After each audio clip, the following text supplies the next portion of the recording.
लोगों का अपना चैनल 24 स्टडी वाला पर स्वागत है। दोस्तों, आज हम आप लोगों को एसएससी घटना चक्र जीएस की इस बुक में भारतीय राज्य व्यवस्था का जो संसद वाला टॉपिक है उस टॉपिक के 55 क्वेश्चन पढ़ा चुके हैं। आज दोस्तों उसके आगे के क्वेश्चन को पढ़ाऊंगा। चलिए दोस्तों शुरू करते हैं इस सेशन को। हम आ जाते हैं क्वेश्चन नंबर 56 में। तो देखिए क्वेश्चन नंबर 56 क्या है। दूसरी लोकसभा का गठन किस वर्ष किया गया है? किस वर्ष में किया गया है? तो किया गया है 1957 में। पहला जो हुआ था 1952 में हुआ, तो फिर 5 साल का होता है 100 लोकसभा का कार्यकाल। तो दूसरा कितना हो जाएगा? 52 5 57 हो जाएगा। तो देखिए यहाँ पे लिखा भी है दूसरी लोकसभा का गठन जो है 1957 में किया गया था। इस लोकसभा का कार्यकाल अप्रैल 1957 से मार्च 1962 तक रहा। पहली लोकसभा का गठन 1952 में किया गया था, ये आपको हम बता ही चुके हैं। आगे देखते हैं दोस्तों। आगे है आपका मार्च 2021 की स्थिति के अनुसार निम्नलिखित में से कौन लोकसभा का सबसे युवा अध्यक्ष बना? तो युवा अध्यक्ष सबसे कौन बना? तो है गंती मोहन चंद्र बाल योगी, ये बने हैं। ठीक है, कौन? गंती मोहन चंद्र बाल योगी। इनके बारे में देख लेते हैं। तो मार्च 2021 के अनुसार लोकसभा के सबसे युवा अध्यक्ष गंती मोहन चंद्र बाल योगी तेलुगु देशम पार्टी के थे। वे मार्च 1998 में लोकसभा अध्यक्ष बने थे। उन्हें 12वीं लोकसभा का सभा का अध्यक्ष निर्वाचित होने और सर्वसम्मति से 13वीं लोकसभा का अध्यक्ष पुनर्निर्वाचित होने का सम्मान प्राप्त है। 3 मार्च 2002 को एक हवाई दुर्घटना में उनकी मृत्यु हो गई थी। आगे है 17वीं लोकसभा में सबसे कम उम्र के संसद सदस्य कौन है? 17वीं लोकसभा में तो ये थी चंद्राणी मुर्मू। कौन हो जाएंगी? चंद्राणी मुर्मू। इनके बारे में देख लेते हैं। तो 17वीं लोकसभा में उड़ीसा राज्य के क्योझर संसदीय क्षेत्र से चंद्राणी मुर्मू 25 वर्ष सबसे कम उम्र की सांसद निर्वाचित हुई। लोकसभा के सदस्यों का कार्यकाल कितने वर्षों का होता है? तो इनका कार्यकाल कितने वर्षों का होता है? 5 साल का होता है। भारतीय संविधान के अनुच्छेद 83 के अनुसार लोकसभा की अवधि जो है 5 वर्ष की होती है। अतः लोकसभा के सदस्यों का कार्यकाल भी 5 वर्ष का होता है। आगे है प्रत्येक लोकसभा का सामान्य कार्यकाल वर्षों का होता है। तो 5 वर्ष का। कितने का? 5 वर्ष का होता है। यह निर्णय लेने का अधिकार किसको है कि बिल जो है मुद्रा बिल है अथवा नहीं? तो यह किसको अधिकार है? तो लोकसभा अध्यक्ष को यह अधिकार रहता है। ठीक है, इसके बारे में देख लेते हैं। तो भारतीय संसद के 110(3) के अंतर्गत कोई भी विधेयक धन विधेयक है अथवा नहीं, इसका निर्णय लेने का अधिकार किसको होता है? लोकसभा अध्यक्ष को। ठीक, आगे देखते हैं दोस्तों। आगे है आपका देखिए इसमें भी वही है, संसद किस विधेयक धन विधेयक है या नहीं, इसका अंतिम निर्णय कौन लेता है? तो स्पीकर लेता है, लोकसभा अध्यक्ष इसे कहते हैं। आगे आपका भारतीय संविधान के निम्न में से किस अनुच्छेद के अनुसार राज्यसभा में धन विधेयक पेश नहीं किया जा सकता? तो किसके तहत? तो 109 के तहत राज्यसभा में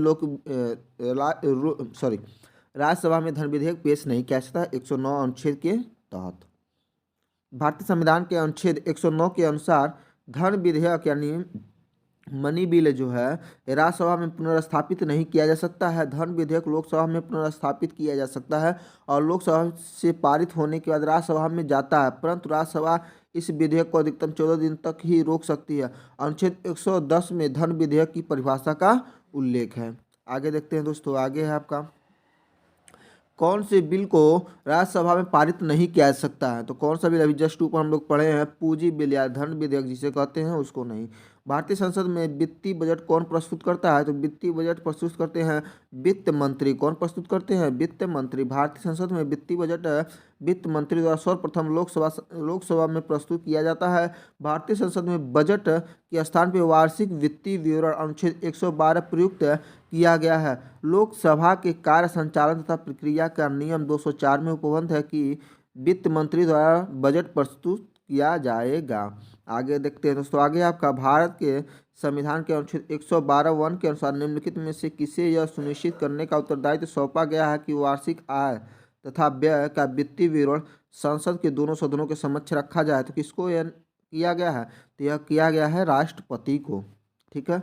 भारत के संविधान के अनुच्छेद 112 के अनुसार राष्ट्रपति को यह सुनिश्चित करने का उत्तरदायित्व सौंपा गया है कि वार्षिक आय तथा व्यय का वित्तीय विवरण संसद के दोनों सदनों के समक्ष रखा जाएगा। वार्षिक आय तथा व्यय के विवरण को भारत के केंद्रीय बजट के रूप में जाना जाता है। स्वतंत्र भारत का प्रथम केंद्रीय बजट जो है 26 नवंबर 1947 को R.K. खडमुखम चेट्टी द्वारा प्रस्तुत किया गया। इसके द्वारा R.K. खडमुखम चेट्टी के द्वारा लोकसभा की अध्यक्षता कौन करता है? तो लोकसभा की अध्यक्षता कौन करता है? तो करते हैं स्पीकर। कौन हो जाएंगे? स्पीकर हो जाएंगे। लोकसभा की अध्यक्षता स्पीकर यानी लोकसभा अध्यक्ष करता है। संविधान के अनुच्छेद 93 में उपबंधित है कि लोकसभा यथाशीघ्र अपने 2 सदस्यों में से एक को अपना अध्यक्ष एवं एक को उपाध्यक्ष चुनेगी। लोकसभा के अध्यक्ष को उसके पद से किसके द्वारा हटाया जा सकता है? तो इसको हटाया जा सकता है लोकसभा में एक पारित प्रस्ताव के द्वारा। भारतीय संविधान के अनुच्छेद 94 ग के तहत लोकसभा के सदस्य बहुमत से पारित संकल्प के द्वारा लोकसभा अध्यक्ष को उसके पद से हटा सकते हैं, परंतु इस प्रकार की संकल्पना प्रस्तुत करने से 14 दिन पूर्व इसकी सूचना संसद सदस्यों द्वारा लोकसभा अध्यक्ष को देना अनिवार्य है। भारत के संविधान के अनुच्छेद 87 के अनुसार संसद के दोनों सदनों को संयुक्त रूप से संबोधित कर सकता है। तो कौन कर सकते हैं? तो राष्ट्रपति कर सकते हैं। कौन कर सकते हैं? राष्ट्रपति हो जाएंगे। भारतीय संविधान के अनुच्छेद 87 में राष्ट्रपति के विशेष अभिभाषण में प्रावधान किया गया है कि इसमें राष्ट्रपति जो हैं संसद के दोनों सदनों को संयुक्त रूप से संबोधित करता है। आगे भारतीय संविधान का निम्नलिखित में से कौन सा अनुच्छेद जो है संसद के दोनों सदनों का संयुक्त बैठक के लिए प्रावधान करता है? तो यह अनुच्छेद 108। कौन सा अनुच्छेद हो जाएगा? अनुच्छेद 108 हो जाएगा। आगे देखते हैं दोस्तों। आगे भारत के संविधान का अनुच्छेद 108 संसद के दोनों सदनों की संयुक्त बैठक के लिए प्रावधान करता है। संसद की संयुक्त बैठक राष्ट्रपति के द्वारा बुलाई जाती है। लोकसभा सभाध्यक्ष अपना इस्तीफा निम्न में से किसे सौंप सकते हैं? तो किसे सौंप सकते हैं? तो ये सौंप सकते हैं लोकसभा के उपाध्यक्ष को। ठीक है, लोकसभा के उपाध्यक्ष को। भारतीय संविधान के अनुच्छेद 94 ख के तहत लोकसभा का अध्यक्ष अपना त्यागपत्र लोकसभा उपाध्यक्ष को तथा उपाध्यक्ष अपना त्यागपत्र अध्यक्ष को संबोधित करता है। लोकसभा सदस्यों द्वारा अपने में से किसी एक व्यक्ति को लोकसभा अध्यक्ष और लोकसभा उपाध्यक्ष चुना जाता है। लोकसभा का अध्यक्ष अपना त्यागपत्र किसे संबोधित करता है? तो करता किसको? लोकसभा उपाध्यक्ष को। संसद की संयुक्त सत्र की अध्यक्षता कौन करता है? तो संयुक्त सत्र की अध्यक्षता जो है वो लोकसभा अध्यक्ष करता है। कौन करता है? लोकसभा अध्यक्ष। भारतीय संविधान के अनुच्छेद 118 4 के अनुसार संसद की संयुक्त बैठक की अध्यक्षता लोकसभा अध्यक्ष करता है। अध्यक्ष की अनुपस्थिति में लोकसभा का उपाध्यक्ष पीठासीन होगा। यदि वह अनुपस्थित है तो राज्यसभा का उपसभापति अध्यक्षता करेगा। यदि वह भी अनुपस्थित है तो ऐसे व्यक्ति पीठासीन होगा जो बैठक में उपस्थित सदस्यों द्वारा मनोनीत किया गया हो। अगला है इसमें लोकसभा और राज्यसभा की संयुक्त बैठक की अध्यक्षता कौन करता है? तो लोकसभा राज्यसभा की संयुक्त बैठक की अध्यक्षता जो है वह करता लोकसभा अध्यक्ष करता। कौन हो जाएगा इसमें? लोकसभा अध्यक्ष।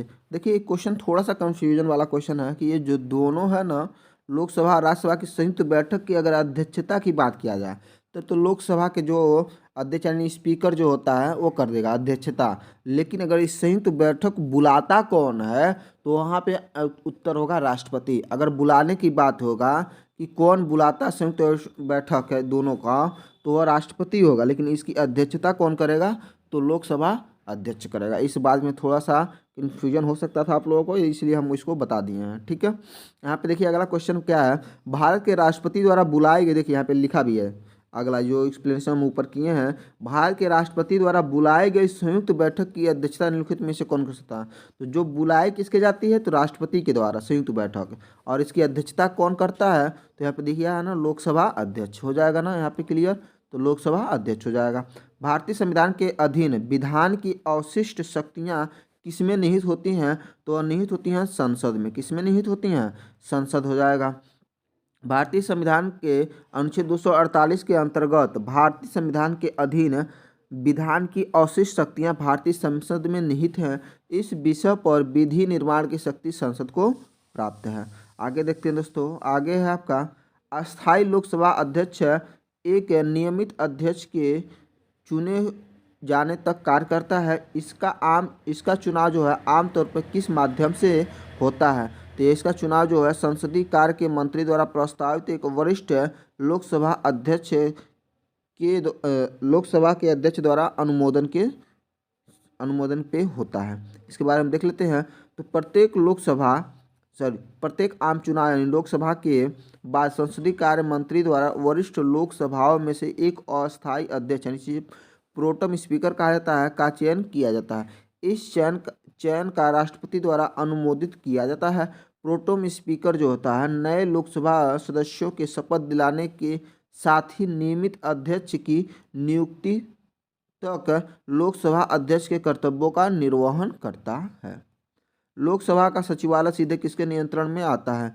तो लोकसभा का जो सचिवालय है यह किसके नियंत्रण में आता है? तो यहाँ पे देख लीजिए, इसका जो सचिवालय का नियंत्रण होता है लोकसभा अध्यक्ष के नियंत्रण में आता है। लोकसभा सचिवालय लोकसभा अध्यक्ष के निर्देश और नियंत्रण में कार्य करती है। उसे सचिवालय के कर्मचारियों पे, सदन के परिसर पर और संसद भवन संपदा पर सर्वोच्च प्राधिकार प्राप्त है। वह अपने इस प्राधिकार का प्रयोग लोकसभा महासचिव की सहायता से करता है। अनुच्छेद 98 के तहत लोकसभा के कार्य संचालन और आचरण की नियमावली का नियम संसद भवन के समक्ष औपचारिक प्रस्ताव पेश किए जाने से संबंधित नहीं है। इसीलिए इस नियम के तहत मामलों के चर्चा के बाद मतदान नहीं हो सकता। तो क्या हो जाएगा? 193। क्या हो जाएगा इसमें? 193। तो इसके बारे में देख लेते हैं। तो लोकसभा का कार्य संचालन आचरण की नियमावली नियम जो है 193 संसद भवन के समक्ष औपचारिक प्रस्ताव पेश किया जाने का संबंधित नहीं है। इसीलिए इस नियम के तहत मामलों पर चर्चा के बाद मतदान नहीं हो सकता है।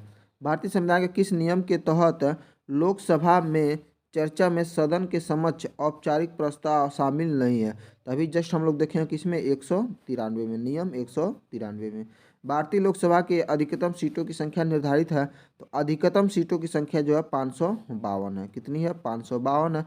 लोकसभा जो होता है संसद का निचला सदन है। इसके सदस्यों का अधिकतम निर्धारित संख्या जो 552 होती है। इनमें से 530 जो है राज्य प्रतिनिधि, 20 जो है केंद्र शासित प्रदेशों का प्रतिनिधित्व करते हैं तथा 2 सदस्य एंग्लो इंडियन समुदाय से मनोनीत होते हैं।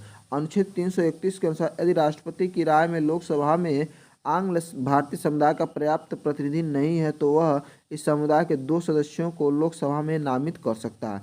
और अब क्या हुआ है? तो 104वें संविधान संशोधन अधिनियम 2019 के तहत आंग्ल भारतीय सदस्यों के मनोनयन के प्रावधान को आगे न बढ़ाते हुए इसको क्या कर दिया गया? निष्प्रभावी कर दिया गया है। अब यह लोकसभा के सदस्यों की अधिकतम संख्या कितनी हो जाएगी? 550। लोकसभा जो भारत के सदन का गृह है, किसका गृह है? तो यह हो जाएगा निचला गृह है, निचला घर है, निचला स्तर होता है लोकसभा जो होता है भारतीय सदन का। ठीक है। तो लोकसभा में नामित सदस्यों की अधिकतम संख्या कितनी होती है? तो 2 हो सकती है। कितनी हो सकती हैं? 2 हो सकती हैं। भारतीय संविधान के किस अनुच्छेद के तहत राष्ट्रपति द्वारा एंग्लो इंडियन समुदाय के सदस्यों को लोकसभा में नामित किया जा सकता है? तो किसके तहत? तो 331 के तहत। भारतीय संविधान के अनुसार लोकसभा में सदस्यों की कुल संख्या से अधिक नहीं हो सकती। किससे अधिक नहीं हो सकती? तो 552 से अधिक नहीं हो सकती। किस अनुच्छेद के अंतर्गत संसद संविधान में संशोधन कर सकती है? तो किसके तहत? अनुच्छेद 368 के तहत संविधान में संशोधन कर सकती है। आगे देखते हैं दोस्तों। आगे भारतीय संविधान के भाग 20 के अनुच्छेद 368 के अंतर्गत संसद संविधान में संशोधन कर सकती है। संविधान में संशोधन 3 पद्धतियों द्वारा साधारण, विशेष बहुमत और विशेष बहुमत एवं राज्यों के अनुसमर्थन द्वारा किया जा सकता है। भारतीय संविधान के किस अनुच्छेद के अनुसार संसद को संविधान में संशोधन करने का अधिकार है? तो अनुच्छेद हो जाएगा 368। क्या हो जाएगा? अनुच्छेद 368 हो जाएगा। महाराष्ट्र की संसदीय सीटों लोकसभा की संख्या कितनी है? तो यह है 48 है। कितनी हो जाएगी? 48 है। महाराष्ट्र की संसदीय सीटों यानी लोकसभा की संख्या जो है 48 है, जिसमें 5 सीटें जो हैं अनुसूचित जाति के, 4 सीटें अनुसूचित जनजाति के लिए आरक्षित हैं। जबकि हरियाणा की संसदीय सीटों यानी लोकसभा की संख्या जो है 10 है, जिनमें से 2 जो है अनुसूचित जाति के लिए आरक्षित है। गुजरात की संसदीय सीटों लोकसभा में संख्या जो है 26, जिनमें से 2 जो है अनुसूचित जाति तथा 4 अनुसूचित जनजाति के लिए आरक्षित है। गोवा में संसदीय सीटों लोकसभा की संख्या जो है 2 है और कर्नाटक में संसदीय सीटों लोकसभा की संख्या जो है 28 है, जिनमें से 5 जो है अनुसूचित जाति के लिए, 2 जो 2 सीट जो है अनुसूचित जनजाति के लिए आरक्षित है। अगला है दिसंबर 2020 तक गुजरात के लोकसभा सदस्यों का राज्यवार प्रतिनिधित्व कितना है। राज्यवार प्रतिनिधित्व हो जाएगा 26। ठीक है, कितना है 26 हो जाएगा। कर्नाटक के संसदीय सीटों की संख्या कितनी है, तो कर्नाटक की संसदीय सीटों की संख्या जो है यह 28 है। कितनी है 28 हो जाएगी। संसदीय सीटों में लोकसभा की संख्या पूछा गया। ठीक है, गोवा के संसदीय सीटों में लोकसभा की संख्या कितनी है, तो गोवा में कितनी संख्याएं होती हैं, 2 है लोकसभा में। ठीक है, हरियाणा में संसदीय सीटों यानी लोकसभा की संख्या कितनी है, तो हरियाणा में 10 है। कितनी हो जाएगी 10। चंडीगढ़ की संसदीय सीटों यानी लोकसभा की संख्या कितनी है, तो यह है 1। चंडीगढ़ में 1 है लोकसभा की सीटों की संख्या। चंडीगढ़ की संसदीय सीटों लोकसभा की सीटों की संख्या मात्र 1 है, जबकि सर्वाधिक लोकसभा जो है सदस्यों की संख्या 80 उत्तर प्रदेश राज्य की है। संघ राज्य क्षेत्र में सर्वाधिक लोकसभा सदस्य की संख्या जो है 7 राष्ट्रीय राजधानी क्षेत्र दिल्ली की है। निम्नलिखित में से किस राज्य के प्रतिनिधि जो होते हैं लोकसभा में सबसे अधिक हैं, तो किस राज्य की प्रतिनिधि लोकसभा सबसे अधिक है, तो यह भी हम जस्ट ऊपर देखें कितने किसके कहाँ के, उत्तर प्रदेश। उत्तर प्रदेश द्वारा प्रतिनिधि लोकसभा में सबसे अधिक हैं। उत्तर प्रदेश में लोकसभा की 80 सीटें, आंध्र प्रदेश में लोकसभा की 24, राजस्थान में 25, तमिलनाडु में 38 हो जाएगा। राजस्थान में कितने लोकसभा निर्वाचन क्षेत्र हैं, तो राजस्थान में अभी जस्ट ऊपर हम देखें कितने हो जाएंगे 25। राजस्थान में 25। पंजाब में संसदीय सीटों की संख्या कितनी है, तो पंजाब में कितनी हो जाएंगे 13। कितनी सीटें हैं 13। पंजाब के लोकसभा की सीटों की संख्या जो है 13 है। इसमें 3 सीटें जो अनुसूचित जातियों के लिए सुरक्षित हैं।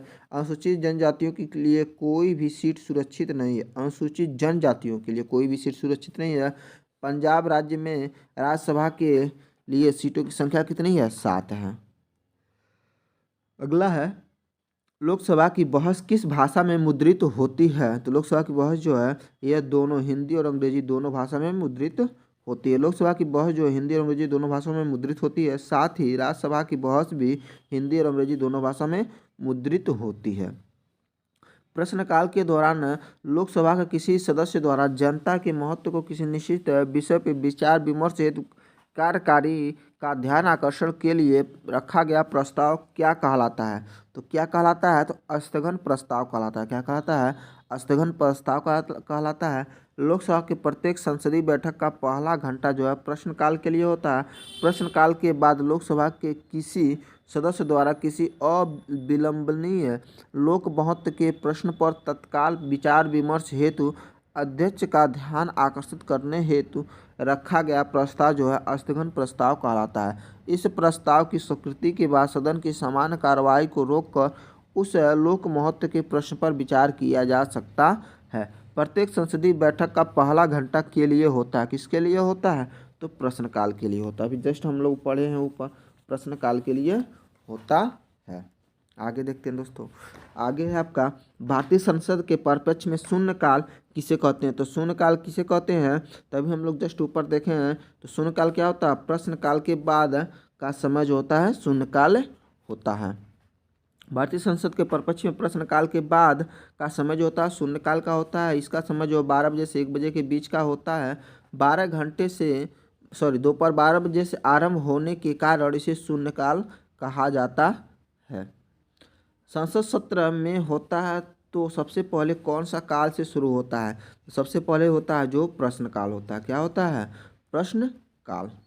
संसद की लोक लेखा समिति के अध्यक्ष की नियुक्ति कौन करता है, तो नियुक्ति करता है लोकसभा का अध्यक्ष। किसको करता है, लोकसभा का अध्यक्ष जो होता है लोक लेखा समिति के नियुक्ति जो है लोकसभा का अध्यक्ष करता है। लोक लेखा समिति और सार्वजनिक उपक्रम समिति में राज्यसभा लोकसभा दोनों के सदस्य 7 राज्यसभा और 5 विधान लोकसभा होते हैं।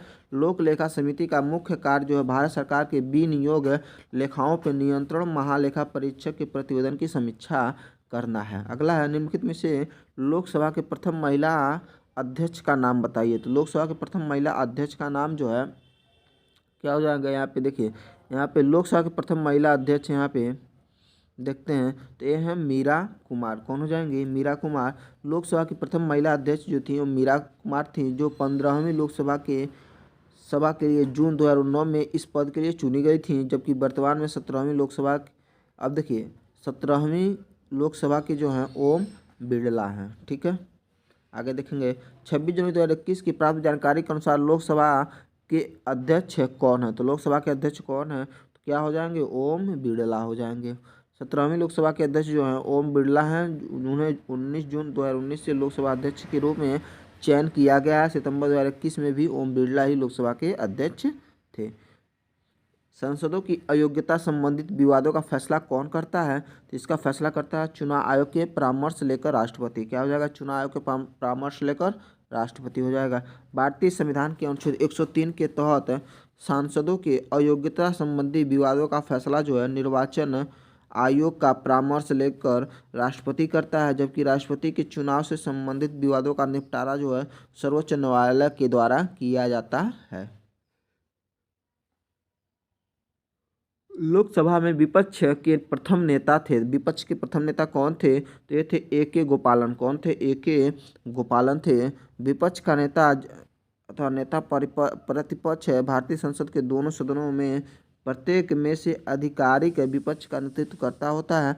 विपक्ष में बैठने वाले दलों में जिस दल के पास सर्वाधिक सीटें होती हैं उसमें किसी सांसद को विपक्ष का नेता चुना जाता है। हालांकि यदि विपक्ष के किसी भी दल के पास कुल सीटों का 10% नहीं है तो ऐसी दशा में सदन में कोई भी विपक्ष का नेता नहीं हो सकता। लोकसभा में विपक्ष का नेता ए.के. गोपालन को माना जाता है। वर्ष 1969 में चौथी लोकसभा में कांग्रेस के विभाजन के बाद कांग्रेस ओ के नेता राम सुभग सिंह पहले ऐसे व्यक्ति थे जिनको आधिकारिक रूप से विपक्ष के नेता के रूप में मान्यता दी गई थी, लेकिन इस पद को वैधानिक इसके 8 वर्ष बाद ही मिल सकी, जब 1977 के चुनाव में जनता पार्टी की सत्ता आने के बाद पहली बार विपक्ष के नेता और वेतन की भत्तों संबंधित अधिनियम पास हुआ।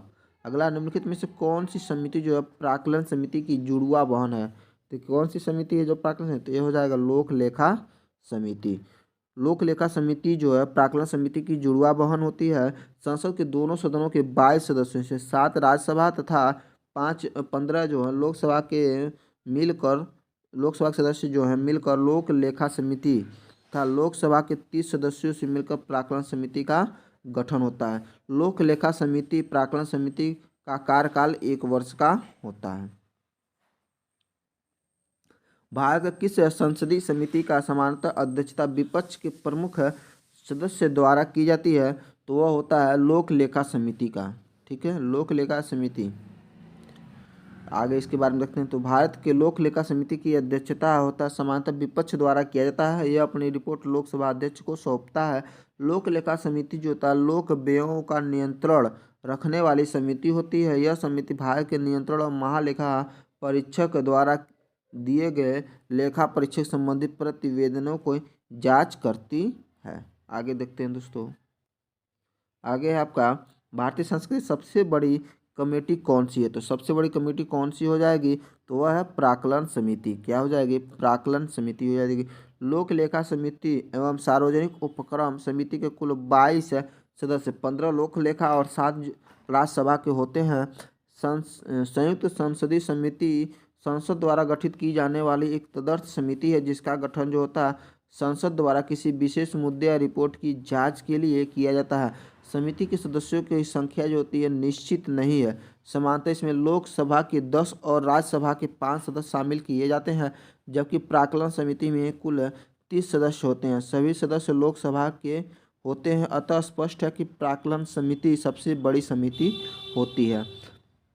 आगे संसद प्रत्येक वर्ष सत्र आयोजित करती है। तो प्रत्येक वर्ष में कितना सत्र आयोजित करती है, तो टोटल 3 सत्र आयोजित करती है। अनुच्छेद 85 के अधीन राष्ट्रपति समय समय पर संसद के प्रत्येक सदन को आहूत करने तथा सत्रावसान करने और लोकसभा का विघटन करने की शक्ति है। संसद के सामान्यतः 3 सत्र होते हैं वर्ष में। तो पहला होता है बजट, दूसरा मानसून, तीसरा शीतकालीन सत्र। 17वीं लोकसभा के सदन का नेता कौन है, तो 17वीं लोकसभा का नेता जो हो जाएंगे वो प्रधानमंत्री नरेंद्र मोदी हैं। भारतीय संविधान के निम्न में से किस अनुच्छेद में संसद के प्रत्येक सदन हेतु पृथक सचिवीय स्टाफ की परिभाषित किया गया है, तो यह है अनुच्छेद 98। क्या हो जाएगा, अनुच्छेद 98 हो जाएगा। भारतीय संविधान के अनुच्छेद 98 में संसद के प्रत्येक सदन हेतु पृथक सचिवीय स्टाफ को परिभाषित किया गया है। अनुच्छेद 155 राज्यपाल की नियुक्ति। अनुच्छेद 34 जो था किसी भी क्षेत्र में सेना विधि मार्शल लॉ प्रवृत्ति संबंधी प्रावधान हो जाएगा।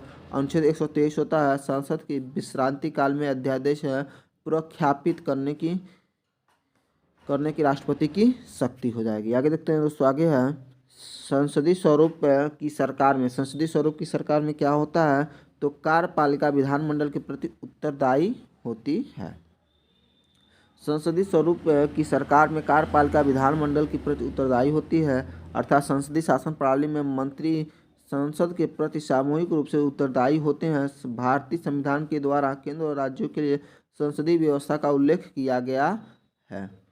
यदि किसी जनजाति को अनुसूचित जनजाति की सूची से निकालना हो तो ऐसा करने की शक्ति किसे प्रदान है, ऐसा करने की शक्ति जो है यह संसद को प्रदान किया गया है।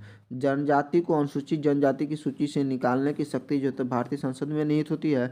भारतीय संविधान का अनुच्छेद 341 अनुसूचित जाति और 342 जो होती है अनुसूचित जनजाति से संबंधित है।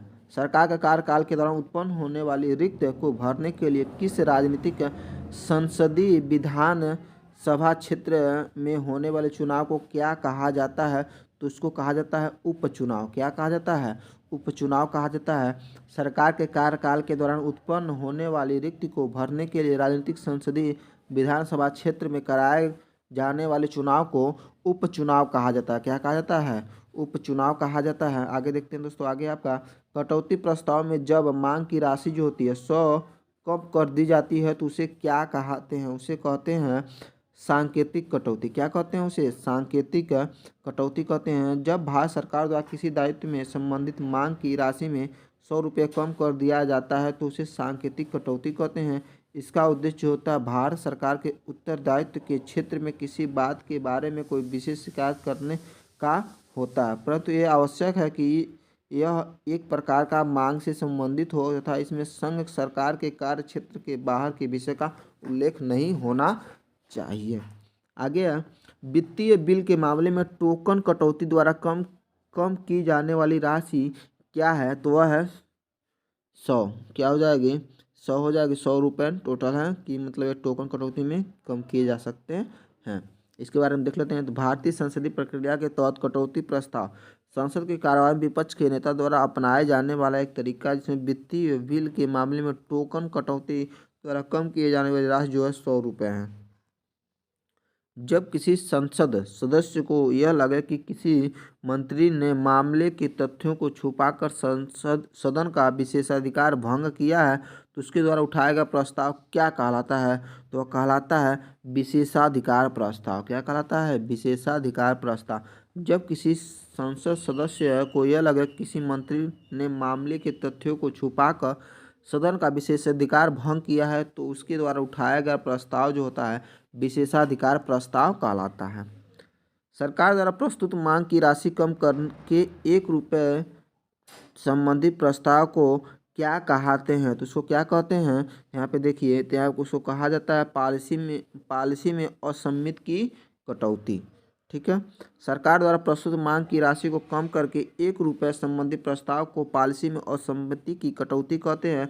पॉलिसी में असम्मति कटौती नीतिगत कटौती प्रस्ताव वह प्रस्ताव है जिसमें उसमें प्रस्तावक विपक्ष द्वारा सरकार की पूरी नीति से असहमति दर्शाते हैं। इसमें संपूर्ण व्यय की राशि को घटाकर 1 रुपये कर दी जाती है। निम्नलिखित में से भारत में किसका संशोधन विशेष बहुमत के द्वारा ही किया जा सकता है, तो वह है अनुच्छेद 368 के द्वारा संविधान का संशोधन। ठीक है, अनुच्छेद 368 के द्वारा संविधान संशोधन विधेयक का भारतीय संसद के दोनों सदनों द्वारा अलग अलग विशेष बहुमत से पारित होना आवश्यक है। अर्थात कुल सदस्यों के आधे से अधिक और उपस्थित और मतदान करने के सदस्यों को 2/3 बहुमत से पारित होना आवश्यक है। आगे देखते हैं दोस्तों, आगे है अंतर संसदीय संघ IPU के राष्ट्रीय समूह और भारत में राष्ट्रमंडल संसदीय संघ की मुख्य शाखा के रूप में कार्य करने वाले 1949 में स्थापित भारतीय संसदीय समूह IPJ का पदेन अध्यक्ष कौन होता है, उसका पदेन अध्यक्ष जो है लोकसभा अध्यक्ष होता है। कौन होता है, लोकसभा अध्यक्ष होता है। भारतीय संसदीय समूह की स्थापना भारतीय संविधान द्वारा 16 अगस्त 1948 को स्वीकृत किए गए प्रस्ताव के अनुसरण में वर्ष 1949 में की गई थी। इस समूह का जो पदेन अध्यक्ष जो होता है लोकसभा अध्यक्ष होता है। भारतीय संसदीय समूह, अंतर संसदीय संघ IPU के राष्ट्रीय समूह और भारत के राष्ट्रमंडल संसदीय संघ CPA के मुख्य शाखा के रूप में कार्य करता है। आगे देखते हैं दोस्तों। आगे है अगला जो टॉपिक आपका वह है मंत्री परिषद।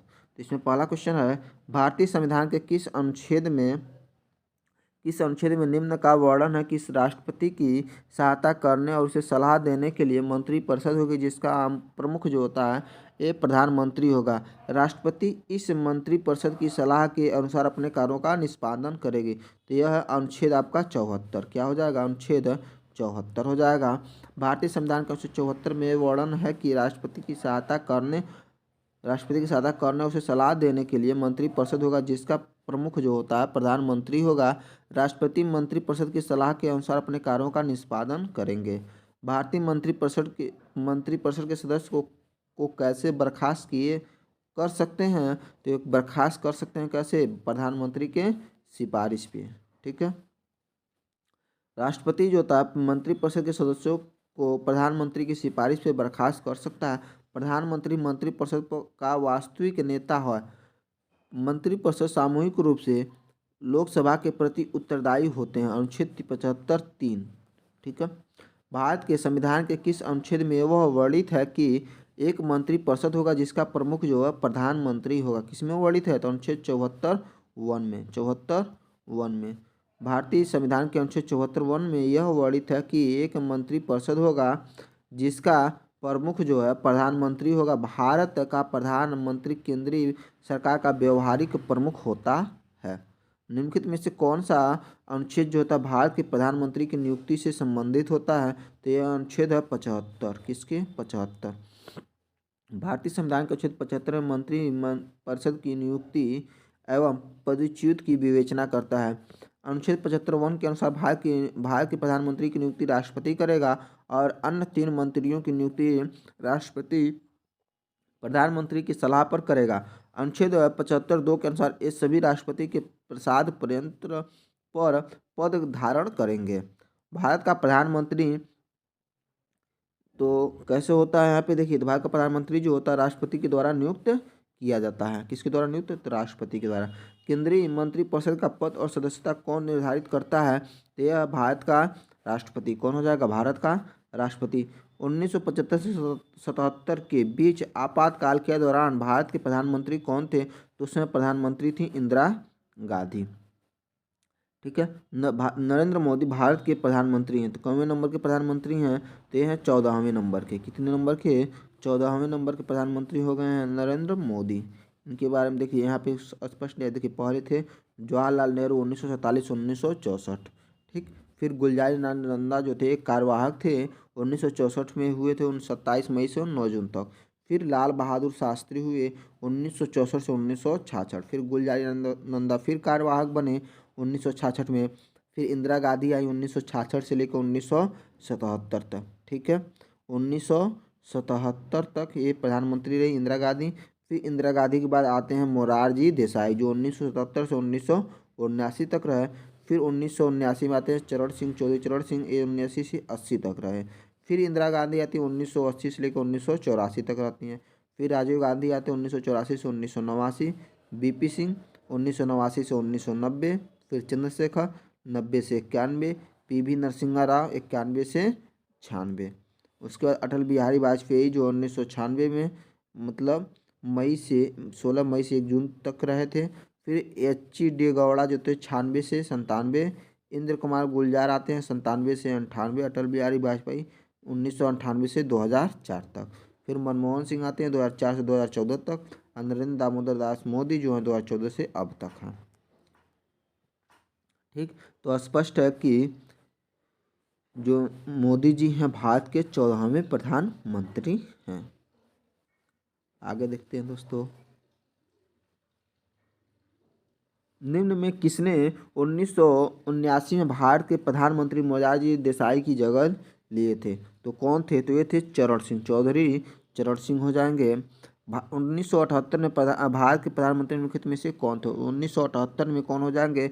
तो मोरारजी देसाई हो जाएंगे। कौन हो जाएंगे? मोरारजी देसाई हो जाएंगे। किसी राज्यसभा के सदस्य के लिए भारत का प्रधानमंत्री बनने का न्यूनतम उम्र कितनी है? तो ये उम्र है, देखिए, भारत का प्रधानमंत्री बनने का राज्यसभा के सदस्यों के लिए, तो राज्यसभा के सदस्य के लिए हो जाएगा, तो उसका राज्यसभा अब इसलिए देखिए उस तरह से तो उम्र तो 25 साल है, लेकिन राज्यसभा सदस्यों का न्यूनतम उम्र कितना होता है? 30 साल होता है। तो यहाँ पे कितना हो जाएगा? 30 हो जाएगा, क्योंकि स्पष्ट वहाँ पे लिखा है कि राज्यसभा के सदस्यों के लिए। यहाँ पे पढ़ भी लीजिए, यहाँ पे देखिए लिखा है संविधान के 84 ख के अनुसार लोकसभा में निर्वाचित होने के लिए न्यूनतम आयु होती है 25 वर्ष होती है, राज्यसभा में न्यूनतम आयु 30 वर्ष होती है। अतः राज्यसभा सदस्य की प्रधानमंत्री की न्यूनतम आयु कितनी होगी? 30 वर्ष होगी, परंतु सेवानिवृत्ति होने के उम्र में कोई सीमा नहीं है। ठीक है, भारत के प्रधानमंत्री की सेवानिवृत्त होने की उम्र क्या है? तो कोई नहीं है, कोई सीमा नहीं है। लोकसभा के चुनाव के लिए पात्र के लिए न्यूनतम उम्र क्या है? तो कितना न्यूनतम उम्र होता है? 25 वर्ष होता है। कितना होता है? 25 वर्ष होता है। राष्ट्रीय एकता परिषद की पहली बैठक किस वर्ष हुई थी? तो किस वर्ष हुई थी? तो 1962 में हुई थी। वर्ष 1962 में राष्ट्रीय एकता परिषद की पहली आधिकारिक बैठक का आयोजन किया गया था। इसकी अध्यक्षता प्रधानमंत्री करते हैं। कोई भी व्यक्ति जो होता है प्रधानमंत्री के रूप में अधिकतम कितनी बार सेवारत हो सकता है? इसकी कोई सीमा नहीं है, कोई सीमा नहीं है। 75 के अनुसार प्रधानमंत्री की नियुक्ति जो होता है राष्ट्रपति करते हैं। इनका कार्यकाल सामान्यतः 5 वर्ष का होता है। कोई भी व्यक्ति भारतीय प्रधानमंत्री की अधिकतम बार सेवारत हो सकता है, इसकी कोई सीमा नहीं है। आगे है, केंद्र सरकारों में मंत्रियों की परिषद ही सामूहिक रूप से जिम्मेदार होती है। किसके लिए जिम्मेदार होती है? लोकसभा के लिए। भारतीय संविधान के अनुच्छेद 75(3) के अनुसार मंत्रिपरिषद की सामूहिक रूप से लोकसभा के प्रति उत्तरदायित्व होती है। कार्यपालिका की विधायिका के प्रति सामूहिक उत्तरदायित्व संसदीय प्रणाली की प्रमुख विशेषता है। लोकसभा में अविश्वास प्रस्ताव पारित होने पर किसे इस्तीफा देना पड़ता है? तो मंत्रिपरिषद को। लोकसभा में अविश्वास प्रस्ताव पारित होने पर मंत्रिपरिषद को इस्तीफा देना पड़ता है। लोकसभा में अविश्वास प्रस्ताव विपक्ष के किसी सदस्य द्वारा लाया जाता है। अविश्वास प्रस्ताव का उल्लेख संविधान में न होकर लोकसभा के नियम 198 में है।